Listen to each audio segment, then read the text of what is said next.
There is a quiet kind of power that moves mountains, not by thunder, but by patience, not by noise, but by knowing. And once you learn to hold your peace and pour that energy back into yourself, the world cannot help but shift in your favor. There is a silence that stings, and then there is a silence that sings. The world often mistakes them for the same thing. But those who have walked through storms without needing to shout about the rain know better. They understand that silence, true silence, is not born from weakness, it is born from wisdom. We have been taught that to be silent is to be submissive, that those who speak least are often those who lack the courage to speak up, but that is a misunderstanding born of noise. The kind of silence I speak of is not the silence of fear. It is the silence of knowing, the quiet that lives in the soul of someone who no longer needs to prove, to please, or to perform. It is the deliberate stillness of a person who has learned to protect their peace. You see, anyone can make noise. It is not hard to raise your voice, to throw your energy into the air and demand that others recognize you. But power, real power, doesn't clamor. It does not need to declare itself. It doesn't scream to be seen. It simply is. And in that isness, there is strength that does not rely on reaction. There is a kind of dignity in silence that the loudest person in the room will never understand. To be silent is not to disappear. It is to reappear in yourself. It is to gather your energy where it matters. While others chase claps and compliments, you chase clarity.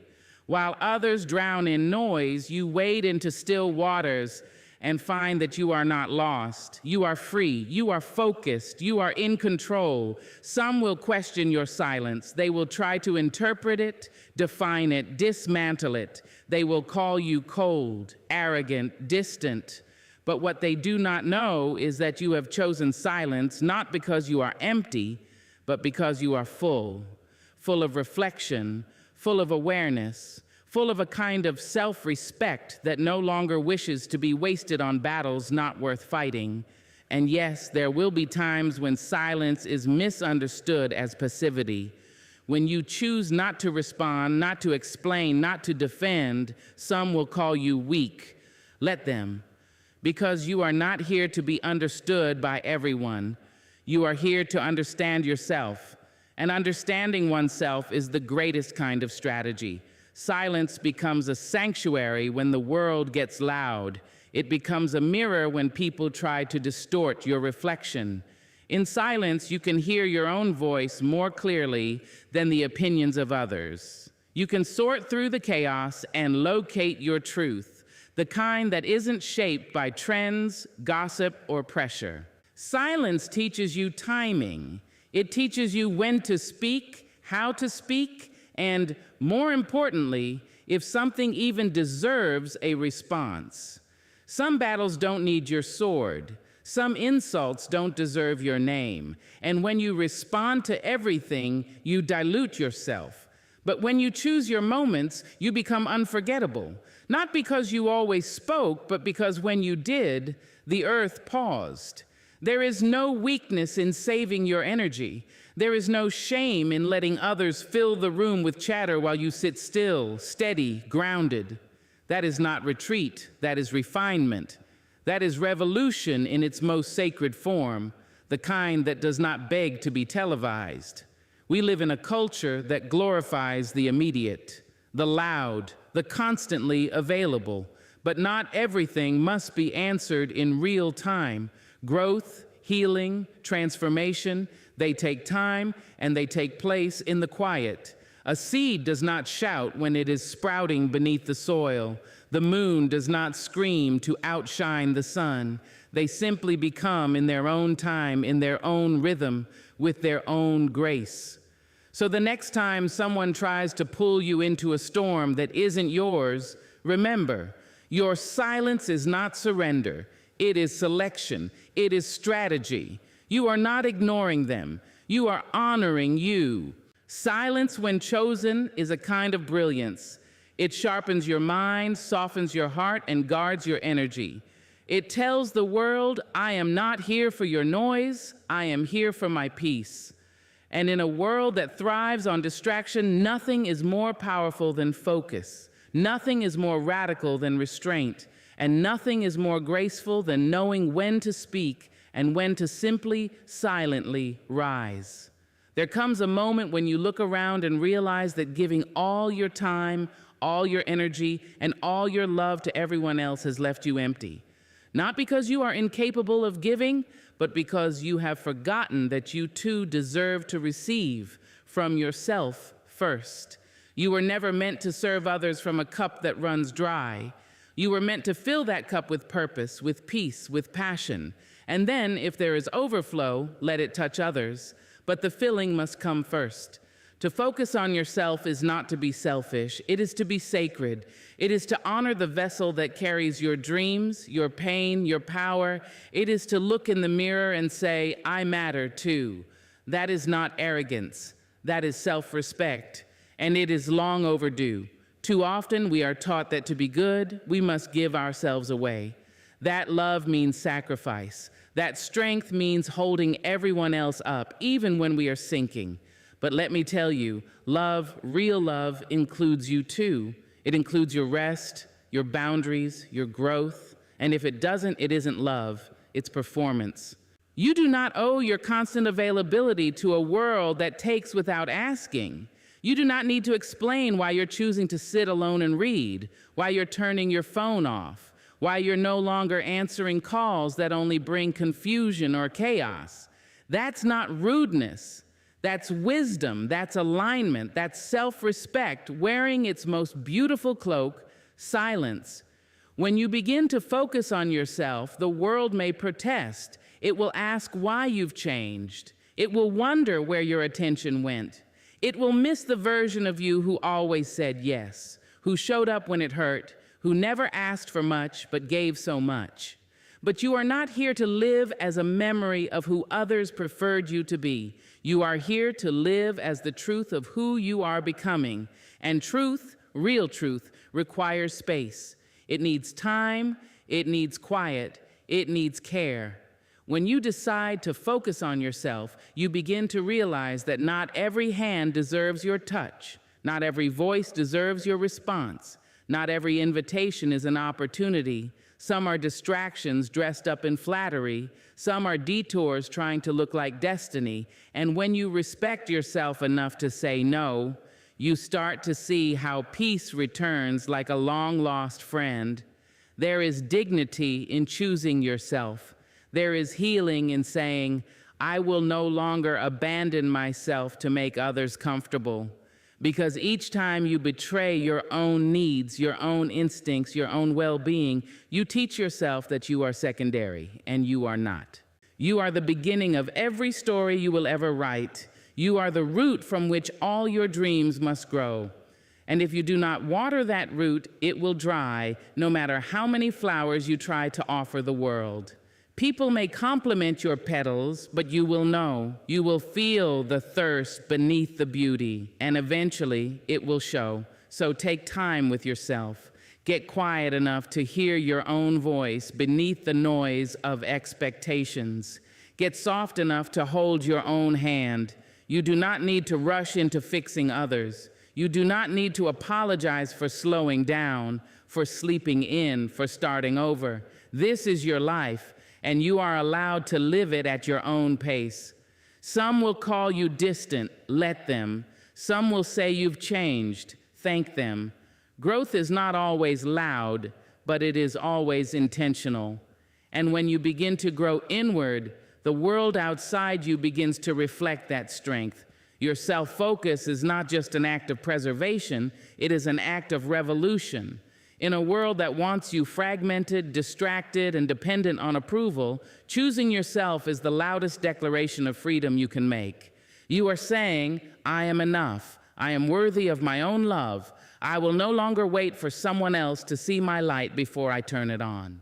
Focus on yourself, not because others don't matter, but because you cannot pour clarity into someone else's cup while your own is full of confusion. You cannot give light while sitting in your own shadow.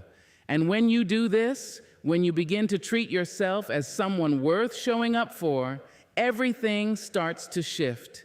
People respond to the energy you give yourself. The more you respect yourself, the less tolerance you'll have for disrespect. The more time you give yourself, the more time you'll have for things that truly matter. And in the end, you will discover that self-focus was never selfish. It was survival, it was salvation, it was sacred. Growth is a quiet thing. It does not announce itself with trumpets or demand applause as it enters the room. It does not seek permission. It simply begins, softly, invisibly, like a seed stirring beneath the soil, long before anyone can see the evidence of its becoming. We live in a world that celebrates the show, the performance, the grand reveal. But growth doesn't live there. It lives in the silence after heartbreak. It lives in the long nights when no one is watching and you are left alone with your questions, your tears, your fears, and your hope. It lives in the quiet moments when you choose not to react the way you used to, when you choose to pause, to reflect, to sit with your pain instead of running from it. That's where real change takes root, not in the spotlight, but in the shadows where character is shaped and courage is born. There is something sacred about the quiet that holds our growing. It is not a silence of emptiness, but of presence. The kind of presence that listens deeply, that allows space for transformation to rise up from within. When everything is loud, we move fast, we distract ourselves, we chase things, but when it gets quiet, truly quiet, we're forced to meet ourselves, and that is where the growing begins. You cannot force a seed to bloom by shouting at it. You cannot rush it by pulling on its leaves. The same is true for your healing, your purpose, your becoming. It needs stillness, it needs protection, it needs time, and it needs to be out of view from the noise of opinions, the weight of comparison, and the pressure to perform. So many people give up on their growth because they cannot see the immediate fruit. They want to skip the silence and go straight to the success. But fruit does not come before the root, and roots grow in darkness. They dig deep into what is unseen and uncomfortable. They go where others will not go, so that when the time comes to rise, they can hold you steady. If you do not allow yourself that time of quiet rooting, you will rise too fast, too fragile, and fall at the first gust of wind. We are not meant to grow all at once. We are meant to grow in seasons, and some seasons look like stillness, like isolation, like rest. But these are not dead places. These are sacred places. They are preparation. They are cleansing. They are the deep breath before the becoming. You may feel behind because your journey is quiet, because no one sees what you're doing, because the world isn't clapping yet. But do not be fooled by the silence. Some of the most powerful things in life grow without witness. A mountain does not need an audience to rise. A tree does not ask for praise to stretch toward the sky. They simply rise quietly, faithfully, day after day. And you are no different. There is a pressure today to constantly announce our progress, to prove we are growing by sharing every step of the process. But real growth does not need to be announced. It reveals itself when the time is right. And often, by the time the world notices, the roots have already been growing for years in the unseen spaces of your life. Let people wonder where you've gone. Let them question your quiet. You do not owe them proof of your process. You owe yourself the patience to evolve without performance. You do not need to be loud to be becoming. Some of your greatest becoming will happen in moments so still, so soft, that only your spirit will know they've taken place. Stay there, in the quiet, in the stretch, in the unglamorous work of healing, rebuilding, becoming. Let the noise pass. Let the world rush. You are not late. You are not missing anything. You are doing the most important work a soul can do. You are growing roots. And one day when the bloom arrives, it will not be because you forced it. It will be because you honored the quiet, trusted the process, and gave yourself the permission to grow in your own time. There is a hunger in this world, one that grows louder with each passing scroll and swipe. It is not the hunger of the body, but of the spirit, a need to be seen, to be validated, to be acknowledged in the eyes of others. And so many chase that feeling, not knowing it is a hunger that cannot be satisfied by the spotlight. Attention, like sugar, gives a rush, but leaves the soul starving. The desire to be noticed is not wrong. It is human. But when it becomes your sustenance, when it becomes your compass, you begin to lose yourself. You start crafting a version of you that's easier for others to digest. You dilute your truth to fit into frames and filters. You shrink or inflate to fit someone else's idea of who you should be. And in all that effort to be seen, you become invisible to yourself. Attention is a drug, and like any drug, it gives you a high that wears off quick.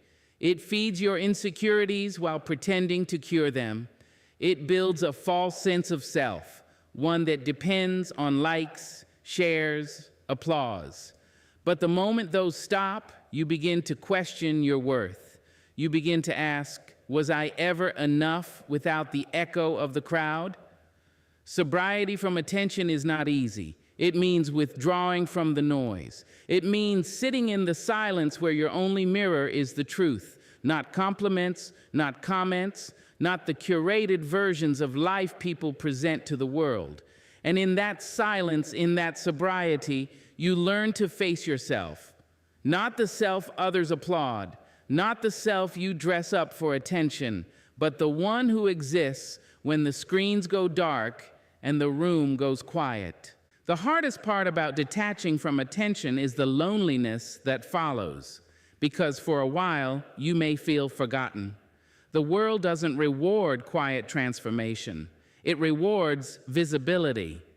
But visibility is not the same as value, and presence is not proven by presence online.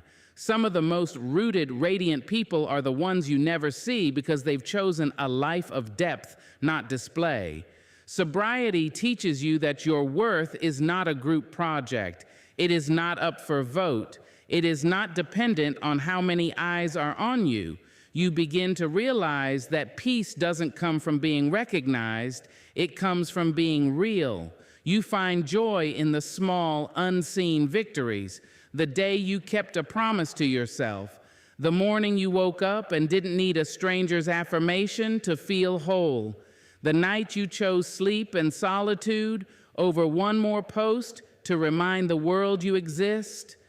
In that space, you start to create differently. You begin to live not for applause, but from authenticity. You stop measuring the value of your words by their reaction and start valuing them by their alignment with your spirit. And when you speak, it carries weight, not because it's loud, but because it comes from a place that doesn't need permission. The world will tempt you back. It will offer you another taste, another chance to be seen, to be praised, but you will know. You will feel the shift in your body, the dissonance in your soul, because once you've tasted the truth of being enough without the noise, the crowd begins to feel like a cage. You will see people chasing attention and recognize the ache beneath their performance. You will hold compassion, not judgment, because you've been there. You've stood on that stage hoping the lights would warm you, only to find they leave shadows when they go out. You've known the silence that comes after the applause, and you've survived it. More than that, you've grown in it. And growth, real growth, doesn't crave the crowd. It craves connection, first with yourself, then with what is real, what is steady, what does not change when the followers fall or the trends shift. You will crave conversations that don't start with, look at me, but with, let me know you. You will crave a life that feels full without needing to be watched. The drug of attention tells you that more eyes mean more value, but the truth is, The most meaningful things you'll ever do may never be seen. And that's okay, because when you choose sobriety from attention, you don't lose your glow. You simply stop needing someone else to flip the switch. Boundaries do not always arrive with loud declarations. Sometimes they come softly, wrapped in silence. Sometimes the strongest thing you can say is nothing at all, not out of spite, not from anger, but from clarity. When you no longer argue, no longer explain, no longer chase understanding from those committed to misunderstanding you, that is not giving up. That is drawing a line. That is choosing your peace over their permission. The silence where boundaries are built is not empty. It is deliberate. It's the kind of silence that comes when you've said it all before, when your voice has been stretched too thin, trying to hold up other people's comfort. It's the silence that says, "This time I choose me." Not in a way that denies love to others, but in a way that stops denying it to yourself. There comes a moment when you realize that every time you say yes out of guilt, every time you let someone cross a line out of habit, you are training yourself to live smaller than you were made to be. And it is in that quiet realization that something powerful begins to grow. Not resentment, but resolve. Not distance, but direction. You don't need to explain your boundaries to everyone. You don't owe your silence an apology. Sometimes the most respectful thing you can do for them and for yourself is to step back, to pause, to become unavailable to what drains you. And in that sacred withdrawal, you begin the work of rebuilding the walls that protect the garden of your spirit. People may not like your silence. They may feel entitled to your energy, your time, your attention, especially when they've gotten used to your constant yes. But your healing does not require their agreement. Your peace does not depend on their comfort. The silence that builds boundaries is not cruel, it is careful. It is the kind of careful that says, "I see what I need now, and I will no longer ignore it." In the quiet, you learn to separate what is yours to carry from what you were never meant to hold. You begin to sort through all the inherited obligations, the emotional debts, the roles you were given but never agreed to. And with each realization, a line is drawn, not a wall to keep love out, but a door to let self-respect in. The beauty of boundaries is not in what they push away, it's in what they allow to flourish. When you stop overextending, you start to restore. When you stop explaining yourself to those who are committed to misunderstanding you, you start to hear yourself again. In that silence, your own voice returns, not loud, but sure. It tells you what you need. It tells you where your yes is sacred, and it tells you that no is a full sentence. Some will mistake your boundaries for distance. Let them. Some will accuse you of being cold, unkind, withdrawn. Let them. Your boundary is not about them. It's about your becoming. You are not withdrawing in bitterness. You are returning to your center. And from that place, everything that is truly meant for you can find you without crossing your peace to reach you. The silence where boundaries are formed is a teacher. It shows you who respects your limits and who only loved your access. It reveals which connections were rooted in reciprocity and which were built on convenience. And as painful as those revelations may be, they are necessary, because you cannot grow in soil that is constantly being walked on. You cannot bloom in a space where your needs are seen as inconveniences. In silence, you learn to choose differently. You learn that love that costs you yourself is not love. It's self-abandonment.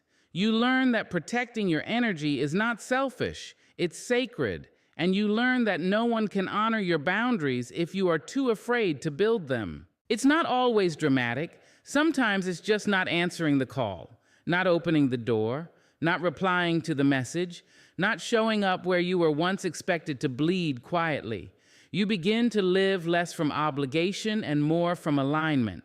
And as your silence deepens, so does your sense of self. You no longer need to scream your worth. You simply become someone who acts like they are worthy, and the world responds accordingly. The peace that follows this kind of silence is not the absence of noise, it is the presence of self. It is knowing that you are allowed to protect what is sacred within you. It is understanding that your time, your space, your energy, your joy, none of it is disposable. And the people who truly love you will never make you feel like it is. There comes a time when the crowd walks away, when the noise fades, the spotlight dims, and the applause stops echoing through your memory. At first, that silence feels like abandonment, like loss, like something in you has become invisible to the world. But over time, if you stay still long enough, if you resist the urge to beg the world to look again, something softer begins to happen. You begin to see yourself clearly, maybe for the first time, because transformation does not need an audience. It needs honesty. It needs space to break down the pieces of you that were shaped by approval, performance, or fear, and to uncover the parts that were always true, always sacred, just waiting beneath the surface. Real change doesn't come while you're trying to keep up appearances.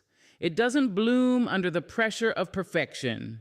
It starts when you are no longer trying to impress and you begin the real work of becoming. You will know you are on the edge of transformation when everything familiar stops working, when the way you used to cope no longer soothes you, when the roles you played begin to feel too tight, too small, too scripted. That discomfort is not punishment. It is a signal. It's life calling you inward, calling you deeper. And it's no coincidence that it happens when no one is watching. The soul does not heal in public. It needs the safety of solitude. It needs to not be seen so that it can see itself. There's a kind of shedding that happens in the quiet. You start letting go of what you clung to for identity, the titles, the roles, the reactions you once depended on to feel valid. At first, it feels like loss, but then it starts to feel like freedom, because when you are no longer performing for the crowd, you realize you are free to be whole, not perfect, not polished, whole. It's easy to mistake attention for connection, but when the spotlight moves on, you are left to reckon with what's real. That is when the real work begins. You learn to speak kindly to yourself without needing someone else to affirm it. You learn to soothe your fears without posting them for sympathy. You learn to grow quietly without narrating your pain or turning your healing into a performance. The outside world may call this disappearance, but it is more like emergence. You are not vanishing. You are returning. You are reintroducing yourself to the parts of your spirit that were buried under noise, expectation, and fear. And in that reintroduction, you realize something beautiful. Your transformation was never meant to entertain. It was meant to liberate. The world teaches us to show up and shine. But what it doesn't teach us is how to sit in the shadows and rebuild. It doesn't celebrate the nights you cry yourself open. It doesn't reward the mornings you choose to forgive when no one knows the war you're fighting. But those are the sacred places, the unseen victories, the moments that shape who you are in ways no stage ever could. When no one is watching, you begin to ask different questions. Not how do I look, but how do I feel? Not will they like me, but do I even like myself? That shift changes everything. You stop chasing applause and start chasing peace. You stop striving for relevance and start searching for alignment. You begin to build a life that feels good on the inside, even if no one ever claps for it. And as you grow in that solitude, you begin to carry something different, an energy that cannot be faked, a presence that doesn't beg to be seen. It just is, because when you've been to the bottom of your soul and made peace with what you found there, you no longer need the world's permission to be whole. You are not becoming for them, you are becoming for you. The irony is, once you no longer need to be seen, you are seen more clearly. Once you stop asking for validation, people begin to feel your groundedness. They sense your inner anchor. You don't speak louder, but your words carry more weight. You don't show off your healing, but it radiates through everything you do. And that's the quiet reward of true transformation. It shows even when you're not trying. Let the world forget you for a while. Let it turn its attention elsewhere. Use that space not to despair, but to deepen, to redefine, to rebuild, because the most powerful version of you won't need the world to look first. You'll arrive so full, so rooted, so real, that your presence will speak louder than any spotlight ever could. Let them wonder where you went. Let them whisper why you stopped explaining. Let them watch as you rise, not with noise, not with spectacle, but with a stillness so deep it commands the room. You do not need to be seen to be growing. You do not need to be loud to be heard. Focus on yourself, stay silent, and then just watch how life changes.